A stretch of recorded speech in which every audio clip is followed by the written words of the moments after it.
All right, welcome to the book club interview. My name is Scott Hollister, your host. Today's guest is Gene Trowbridge. He wrote the book, It's a Whole New Business, which is the how-to Bible of syndicated investment real estate.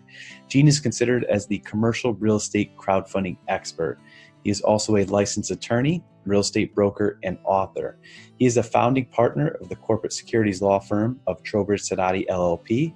Prior to becoming an attorney, he was a real estate syndicator. He developed numerous mini storage facilities using money from private investors. In addition to his law practice, Gene is a preeminent educator in the world of real estate and syndication. He has also served as a senior CCIM instructor for a number of years and has written the comprehensive book on real estate syndication. Welcome to the show today, Gene. How you doing? Well, Scott, I'm doing fine. Thanks for having me. Appreciate it. Thanks for being on. I absolutely love the book. When I read it for the first time a couple years ago, but like I said before, I really didn't think there was a better book out there on real estate syndication. So thank you very much for putting all your years of expertise into that book for us. A lot of years. Yes, that's for yeah. sure. Well, that's good. Why don't you tell listeners a little bit about where you come from and your history as a real estate professional? Well, let's settle in on the lot of years issue. About the first 20 years or so of my career, I was a real estate broker and a real estate syndicator, doing what you talked about, building self-storage facilities in the Southern California area. And then when I was 45, I guess I didn't have anything else to do. I went to law school. Scott, I was pretty much fed up with dealing with partners. That particular year, I sent out 1,687 K-1s and representing over 850 investors. And one of my sayings is the care and maintenance of investors will wear you out. And you're looking at me now, and I'm only 27. So you see how hard it's been on me. So I'm not going to tell you how old I am, but 25 years ago, when I was 45, I went to law school, and so ever since then, my career has been primarily the practice of law in the area of the securities industry, concentrating on real estate, Scott. Mm-hmm. Now, why? At 45, it sounds like, as being a broker yourself is definitely a full-time job, and then full-time real estate investing, that's another full-time job. So what was the push to go back and become an attorney? Well, the push was with that many investors and that much work, I had to get bigger. I had to grow my company. I had to hire more people, probably move into bigger space, and probably gear up to raise more money. I was raising all my money through the broker-dealer network and stockbrokers and whatever, and they were always demanding more and more from me. And I just thought I had done enough. I was at a level of comfort, and I had built a lot of my funds, so the money I was going to make was going to come in on residuals. So I can actually tell you, from the time I started law school for about 5 years, I really made my money as an asset manager on the deals that we had built, getting them absorbed into the marketplace, getting them sold, turning my money into profits, turning my investors' money into profits. So by the time that was over, I was up and running with my law practice. So it all, not for any great planning, but it all went together pretty well. Well, that's good. I love how they, complement each other, definitely in the field of real estate. I'm sure that made you just a well-rounded and respected individual in the real estate field. Hopefully. Well, that's what I hear, especially as I'm coming up on, working on my CCIM degree. And that's, I believe, how we got connected. I saw that on your book that, I kept seeing this designation here and there. And I'm like, let me take my first course last year and absolutely loved it. Took another couple and should finish up with my last 2 this year. But, we got to talking, and it sounds like you recently retired as well from teaching. Yes, I got my CCIM designation quite a while ago, and that's probably the one thing that I did for myself that educated me, about the commercial investment business and taking all those courses and then being involved in the institute and then moving on to teach. And I finished my 40th year of teaching basically December 31st and effective January 1st of this year. I retired. That's enough. Luckily, my business has always been good. It's always been an effort to get away for a week to teach a course. And I just thought someone else could do it. I wasn't the oldest CCIM teacher, but Scott, I was the most tenured. There was no one who'd been in the program longer than me. And so I just thought I would walk away. And it's been a short period of time, and I've adjusted to it just like that. There you go. Well, congratulations on 40 years. That's so impressive. And I saw that you were teaching a course last fall. I try to make it as much as possible. But I was like, oh, next year I'll try to see, but just retired. But I'm glad we get a little face-to-face time here, so I can. Right, and I certainly encourage you to move with that, because all the stuff that you learn there really gives you a lot of basics. And as the market changes and tax law changes, you have exactly what you need to keep involved. Now, I still am doing things for the Institute. As you know, there's something at the Institute called the Ward Center for Advanced Studies. And I do 1- and 2-day events on syndication a couple times a year in Chicago. So I still am doing that, but no more week-long courses. Yeah, those are tough. Those are when you first go into it as even a student. I couldn't imagine as a teacher trying to fit everything into a 4-day schedule. It's time consuming, but no, we appreciate it. And the 2 instructors I've had so far have been just out of this world phenomenal when it comes to experience and education. So I can't speak highly enough of the designation. So, all right. Great. So in terms of crowdfunding, so let's break that down. You've written the book, so you're the go-to expert. So what's your definition of crowdfunding? Well, crowdfunding has been around a long time. All it is, primarily in Europe, all it is pooling money. Just pooling money, going out to the crowd, telling them what the idea is, what the purpose is, and asking people to send you money. GoFundMe is a crowdfunding website. And the way crowdfunding really got a foothold is, I'm going to use the word donative. People would give money to the crowdfunding site, and the people who got the money would do whatever they were going to do with it, and generally it was a gift. There was never any expectation of giving money and sharing in anyone's business. People were going to expand their ability to make craft beer. Okay. And so they needed some money to buy equipment. And if you donated some money to them, they'd send you a case of beer. And that was about it.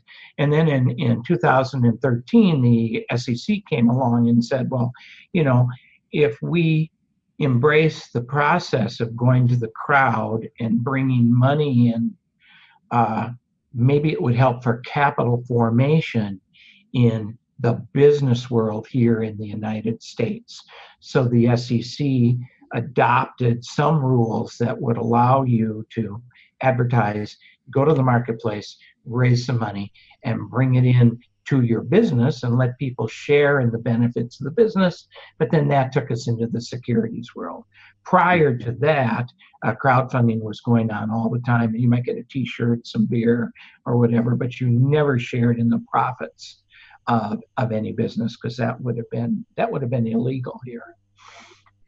Interesting. So as an attorney and a real estate investor, 2013 hits SEC. What did that regulation do for your business, and what did you see being on the front side and now on the back side of it for 5 or 6 years? The Jobs Act was designed simply to promote capital formation. And what it actually said is, and let's use me as an example. When I was syndicating myself and I wanted to go out and raise money, I wasn't allowed to advertise. So I could go to the financial planners I knew, and they had clients, and then they would invest with me. So they would know my offerings and I would know those handful of investors. But I didn't have a broad reach and they didn't have a broad reach. So now with the advent of crowdfunding and being able to advertise, an accredited investor can actually go home and sit in their office and search the web and find all the little Gene Trowbridges that are out there selling their product. And they would have a great opportunity to see more products than they ever did. And then Gene Trowbridge can go to, excuse me, crowdfunding platforms. And crowdfunding platforms are designed to create databases of accredited investors. So if I can take my offering, it's kind of like an MLS. If I can take my offering and put it on this multiple listing service of crowdfunding platforms, then there are 1 million accredited investors in the country about. So depending upon who's on the websites, they can all see my deals. So more people can see my offerings, and that's good for them, hopefully, and good for me. So it has set the stage to totally expand the ability to get your deals out in the public. Now, we'll talk about whether it's actually worked in a little bit, but that was the design. Yeah, that's amazing. I love that, especially when you can take your own future in your own hands and create your own investments and invest alongside of people you trust. The first thing that popped in my mind was, let's just say you've now put your offering out there, and the accredited investors are all just face value looking at the deal.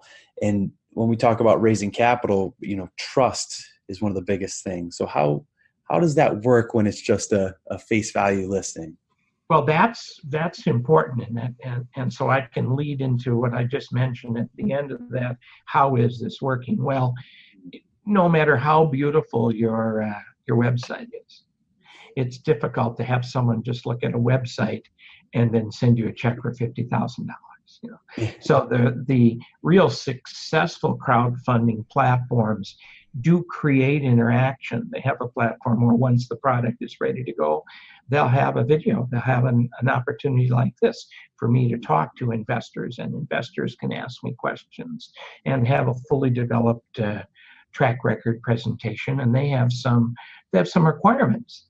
Not everyone can get on the crowdfunding platform. So in 2017, which are the most current figures I have, the SEC said that private placements, which is what we're talking about, not going fully to the SEC and having a full registration, private placements raised about $1.8 trillion. Okay.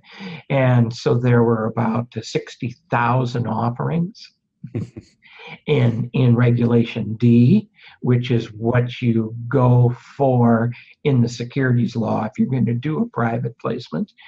But 96% of the money that was raised in 2017 was still raised from the offering type where you don't advertise. And there's 506B where you don't advertise, and then there's 506C, which was created in the Jobs Act. And we all thought 506C would dramatically take over the marketplace, but it hasn't. And some of the reasons is a lot of experienced syndicators don't need new clients. They have plenty of clients. There's no shortage of money out there. And between existing clients and referrals and a good track record, many of the people I work with don't need the advertising approach of a 506C. And in a 506B, one other thing, we already said that the sponsors know enough people. The other thing in a 506B is we can take people who are sophisticated. They may not be accredited, but they know enough and they have some money, and so they want to invest. There's a lot of IRA money that comes into the funds, as opposed to just limiting it to the accredited investors. And as I said, there's about 1 million accredited investors, but there are a lot more investors out there than there are just accredited investors. So it hasn't taken off the way that we thought. But Scott, because you listen to the radio, and you hear people pitch on the radio their real estate offerings, whether it's out of New York, buy an oceanfront apartment building in Hoboken that looks at the water or whatever. Those are all going to be 506c offerings, and they can do that. They can advertise any way possible. But if you listen to the end of the pitch, it always says this is a Regulation D Rule 506 offering for accredited investors only. I think that's beautiful. You mentioned it a few times, and I think that's the key to success in business is those relationships and the trust and the track record.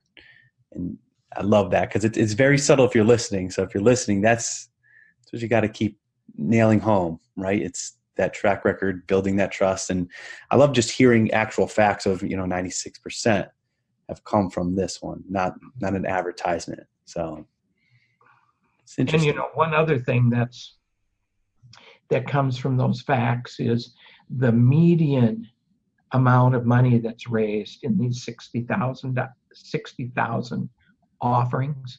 The median amount is right around $2 million. Really? So the 30,000 offerings out there that were $2 million or less that got registered through a Reg D filing. Now the average is about 30 million, but the median is about 2 million, and we represent a lot of clients who raise less than $5 million in their offerings, and you can do that through your personal contacts, people that you know. And that brings up a good point. Is so let's say that we're going to crowdfund to purchase some real estate, and we need to create a private placement memorandum. So let's say we reach out to you. What does that step look like from first contact, me calling you? What do you recommend that the investor does next? Well, I recommend you sign the fee agreement. That's what I recommend. I do some sort of a preliminary interview so I kind of understand what you're going to do. Then I send you a fee agreement and some other documents that you need to sign so we can start an attorney-client relationship and you actually hire me. And then I do what's called the deal structure interview. And I have about an 8-page interview that I take you through, and I ask you questions. And while I'm asking you those questions, I'm understanding what your deal is. I'm making you understand what it's going to take to put this together. And then I'm going to ask you for some background information. Have you put together a property package, an OM, whatever you're going to call it, an investment summary? Have you done any spreadsheets that you can send me so I can see how the offering is going together? And that's really one of the values that I bring to the marketplace. After having been a syndicator for so long, I understand what's going on in the deals more than just drafting the operating agreements. That's I am somewhat of a mentor, if you would. I fancy myself as somewhat of a mentor. So I get all the information, and then I write one of the 3 documents that's in the private placement memorandum, and it's the disclosure document. So I'm really going to write the story. What is there about this offering that every investor needs to know? Because, Scott, the premise of one of the 2 securities laws under which we work is a premise of full disclosure, so that the people get all the information they need to make an informed decision before they invest. So we got to tell the story. And then I'll send that to you. And you'll look at that and say, well, does Gene have the story right? Okay. If I do have the story right, then I get to the second of the 3 documents that are in a private placement memorandum, and it's called the operating agreement, or some places it's called a company agreement. And that's going to be the rules. I told the story on how I'm in charge, how I'm going to distribute the cash, all that stuff. Now we have to write an operating agreement that sets down the rules that I sign, the sponsor signs, and the investor signs, so we all understand what the rules are. And then the 3rd document we draft is something called the subscription booklet. the first part of the subscription booklet is really the investor's offer to me to buy some part of my offering. I want to invest $100,000 with Eugene. Here are the terms, and here is my offer. And the attorney has created what the offering looks like, but the investor really makes the offer to the sponsor. And in support of the offer, the sponsor wants to know about the investor. Do we need to know if the investor's accredited? Do we need to know if the investor's sophisticated? Is this the type of investor we want in our deal? So the offering questionnaire accompanies the subscription agreement. All the information comes to the sponsor, and the sponsor looks to see if they're going to accept that investor and says yes, and we have a deal. So that's how it works. And then the attorney, there are some securities filings that the attorney does that the sponsor isn't really involved with, but we have to do that. And then there's some follow-up documents that we have to sign. Mm-hmm. So that's the process. It probably takes 2 or 3 weeks from the time you get started, sign your fee agreement, pay your fee, till we get a complete offering. Your first offering might take 4 weeks because you as the client are gathering all this information I need that you didn't know I needed. Yeah. The second one is a lot easier. Okay. No, that's great. And I was just about to ask about the timeline. So, the first time crowdfunding, for your first larger real estate deals, do you really reach out to you first to get that relationship going and those documents ready? Or is it kind of hand in hand? Okay, now we have a deal under contract, and do we put enough time so we can get everything done by the closing? Well, I think there are 2 specific types of offerings. One is called a specific offering. And Scott, that says, we're going to buy this building over there. We're going to buy this 100-unit apartment building in Houston. That's a specific offering. So I think you would have that contract drafted. You would have a letter of intent on that property signed and accepted by the seller. Mm-hmm. Then you would call your securities lawyer to get started. That's how that would work. The other type of offering is a non-specific or a blind pool or a fund, however you want to call it. But in that case, we don't know what the property is. We have a sponsor who's, I built 30 mini storage facilities. Now I'm going to come out and I'm going to raise $4 or $5 million to go out and buy 2 pads of dirt so I can build 2 more self-storage units. I don't know where the pads will be. I have a general idea what counties they're going to be, what states they're going to be in, but you're going to invest blindly based on my track record and my expertise.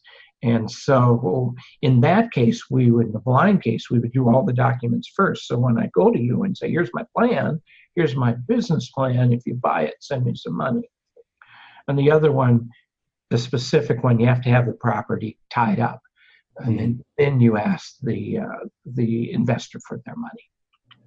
That's the easiest one to raise money for, is the specific offering. If we've had any trouble, we really haven't had any trouble with our clients raising money during this last cycle, which I say started about 2010. It would be if a client came to the market with a blind pool before they had a fully developed track record. Mm-hmm. That's what my biggest 2 big success stories is we took a client and they bought their first mobile home park, a specific offering. They raised $1.5 million. The last offering they did, which I think was offering 13 or 14 with us, they raised $130 million in a month without advertising, all based on clients they knew, referrals, track record, okay? And then I have another client that I've done now 92 offerings. 92 offerings in 4 years. Can you believe it? In 4 years. And what they do is they have a track record. They find syndicators who need to recapitalize whatever project they have. And then my client comes in and he'll bring $5 to $7 million every time as an investor into an already existing fund, specific offering, if you would, and kind of take over the management. until the project grows up, and then they get their money back. So both of those, we just started with an idea, and away we go. That's beautiful. I love how real estate can offer, that freedom, and then just, if you can believe in something, you can achieve it. And I just get off topic for a little bit, but what do you see those two cases? What qualities do those investors possess that you've kind of seen? They know the market.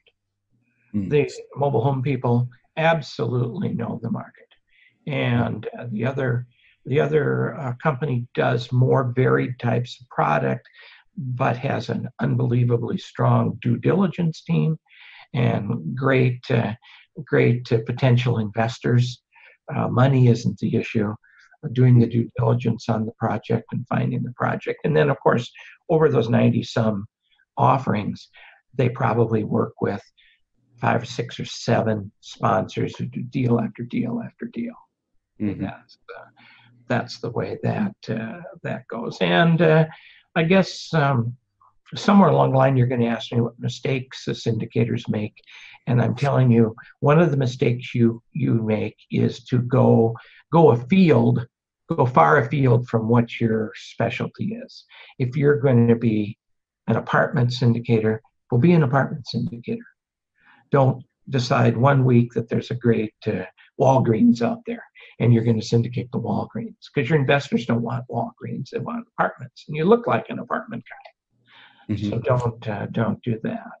And that was one of the mistakes I made. Someone else asked me this question last week, what mistake did I make?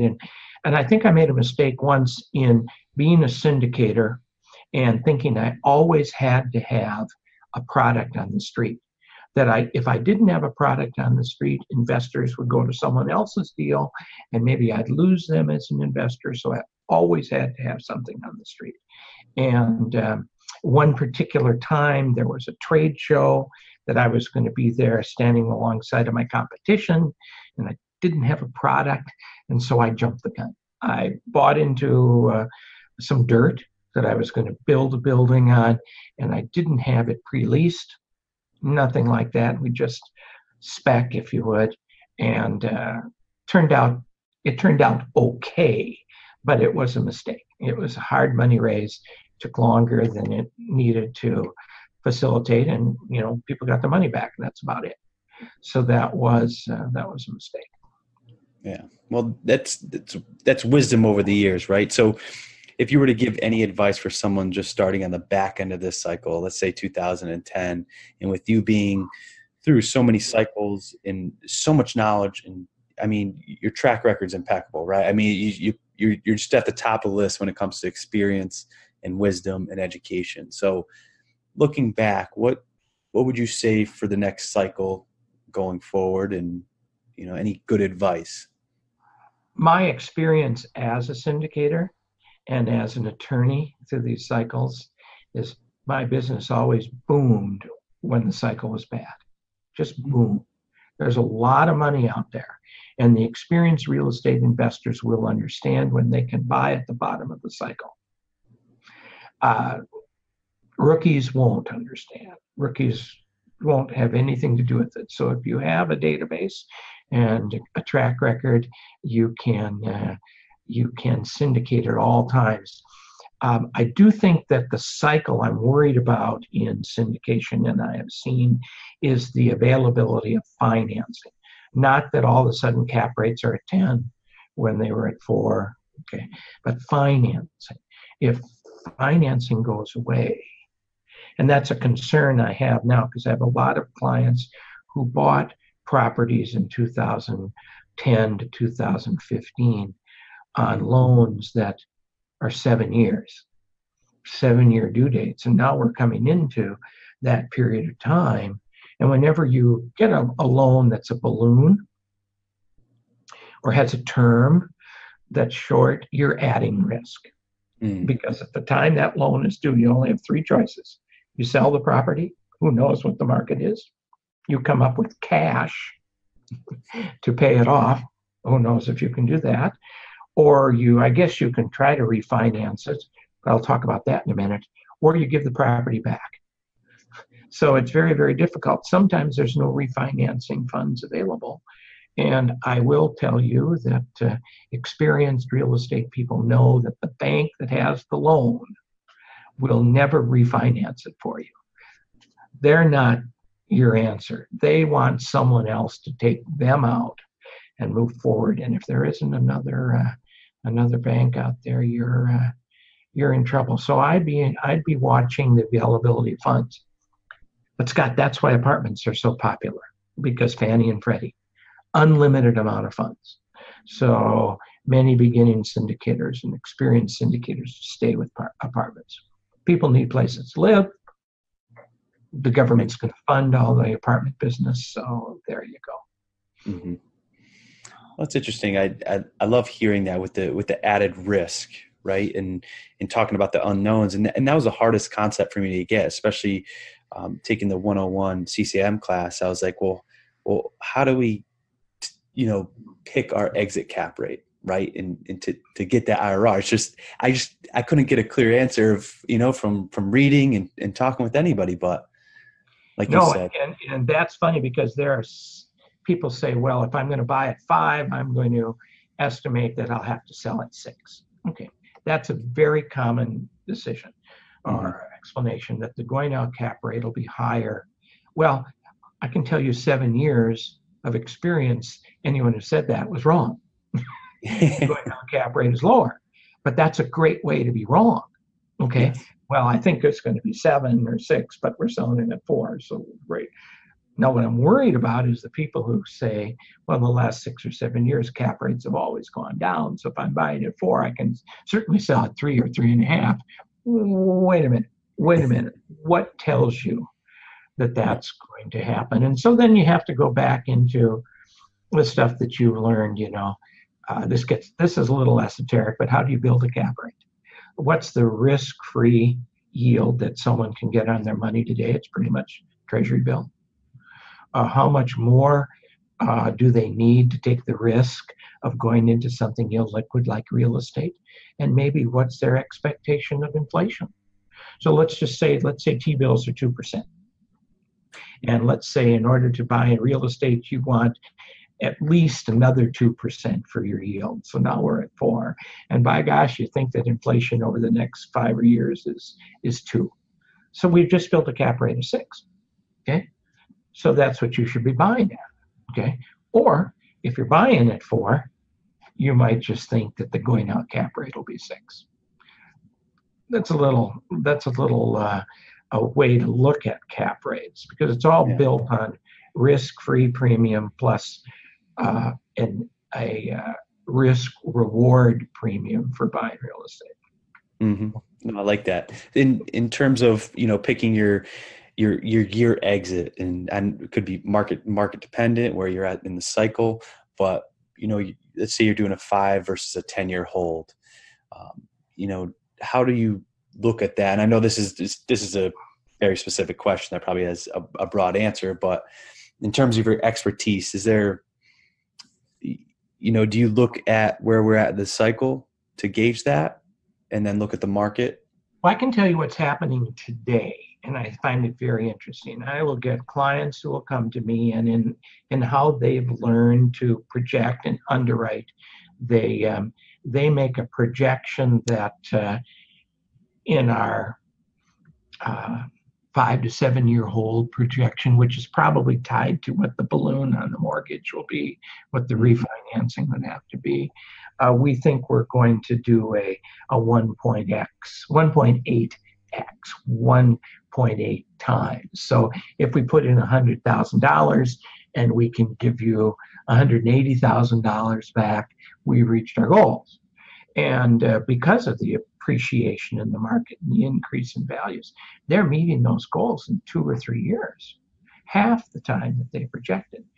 And so they're selling because they've met their goals. And my question is, if rents are still going up in the property, and they must be if that's what's happening to the value, and the property is producing great cash flows, and you're going to sell in 2.5 or 3 years, where are you going to go with the money?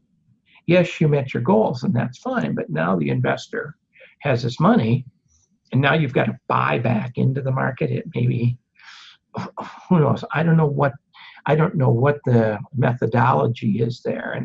But I do know that I've argued many, many times with clients to say, well, would your investors be ruined if you held the property for a couple more years? And they say, no, but we've met our goals and we're going to sell. Okay. Interesting. Yeah, I always ask that question is, do you have a higher and better use for your capital? Right? Yeah. Well, I don't know. Are you going to buy something that's going to go 1.9 in the next 2 years? I just don't know. So it's all. I mean, sooner is better than later. You've heard that, right? But getting your money back sooner is better than later if you have a place to reinvest it that's doing better than you are now. And I wonder, and that goes back to your question. Tell me about the cycle, because as we're speaking today, we are seeing cap rates going up as opposed to down. Okay, so are we selling in that market? But the balloon is difficult. The balloon is very, very difficult to deal with. So that's great. No, I just love speaking with someone it's so well-rounded, has so much experience that there's always 100 questions that I could possibly ask. But in terms of this is a tough question, could go a bunch of different ways. But if you had to start over, right? You have a real estate broker, real estate investment attorney. What would you do differently if so? If there was something that you could tweak a little bit or sooner or later, that's what you would do.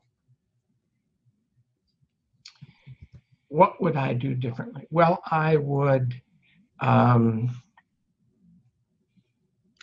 cut the cord of relying on my brokerage business to make money for me. And I would have gone full bore into the syndication business. And, that's the title of my book. The title of my book, it's a whole new business.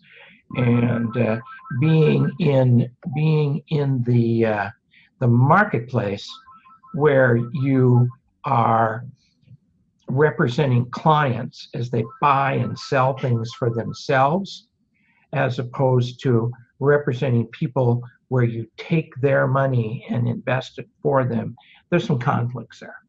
I write about that in the beginning of my book, because one of the things that my book was designed originally, the first edition, this is the fourth edition, but the first edition was for real estate brokers. And I wanted to tell them that in deal making as a real estate broker, you're matching people and you fulfill your contract and you get your commission and it's over. But in the syndication business, they actually give you their money.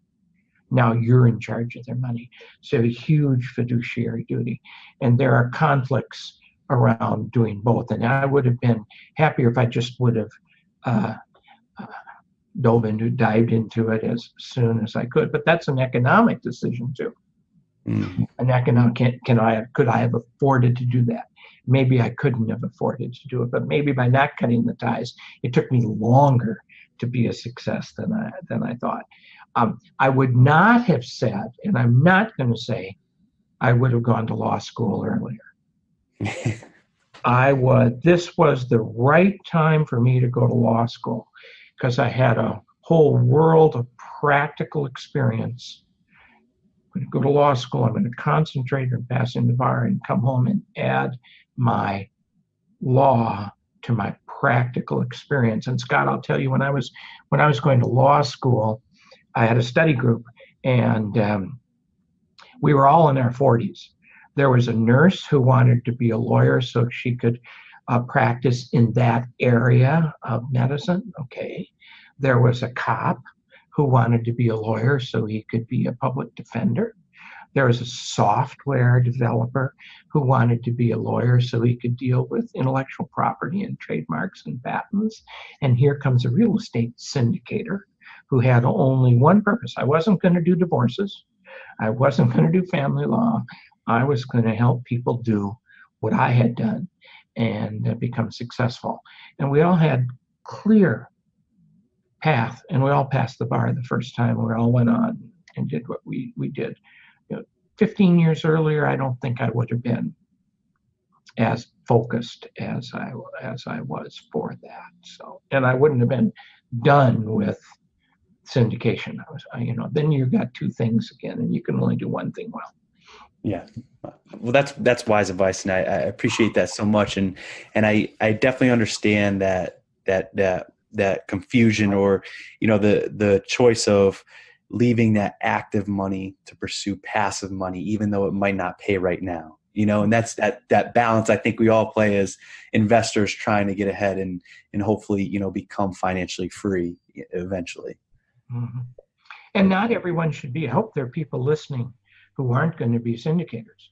Not everyone should be a syndicator. It isn't a personality fit for everyone. Mm-hmm. I know all sorts of people that I've run into that all they do is invest in other people's deals. I know one couple that has 30 different passive investments with other sponsors, diversified, spread the risk, and goes to their day job, and sleeps well at night. That's amazing. Not everyone is designed to do this. At Christmas time, the first movie I always watch is It's a Wonderful Life. And in the middle of A Wonderful Life, there's a scene where there's going to be a run on the bank, and Jimmy Stewart is standing behind the wall in the bank, and all these people with their passbooks are saying, you have my money, I want my money. And that's exactly the way investors are if anything goes wrong. And you've got to be able to not panic and deal with that, because something always goes wrong. And Scott, in my experience, the thing that goes wrong more in real estate syndication than anything else is something changes in one of the investors' lives, not the property. It's a people business. Now I've got 30 people invested in a deal that's supposed to last for 7 years. Where's your life been in the last 7 years, Scott? Where's my life been in the last 7 years? Okay. If our money had been invested with someone else, we probably would have given them a call at some point in time and say, hey, what are we doing here? Okay. Mm-hmm. So that's why it's a whole new business. You sell a piece of real estate, you collect your commission, you're done. Mm-hmm. You take their money, you're with a whole group of close personal friends for a long time. Love it. More wisdom imparted on listeners. It's great. Well, as we wrap things up, Gene, I just really appreciate your time. Is there a best way that the listeners can find out more about you and any possible events that you're hosting coming up? I'd love to have the listeners go to my firm's website, which is Crowdfunding Lawyers, one word, crowdfundinglawyers.net. And on that website, we have articles, we have videos, we have all sorts of educational material, and we have a schedule of events. That would be the best place to keep up with us. Great. No, I appreciate and that. And that's how they could get a hold of me, Gene at crowdfundinglawyers.net. You got it. And I'll link that in the show notes as well. The last two questions before we kick things off. Best advice that you've ever received in business, and then another one, your best advice you've received in real estate.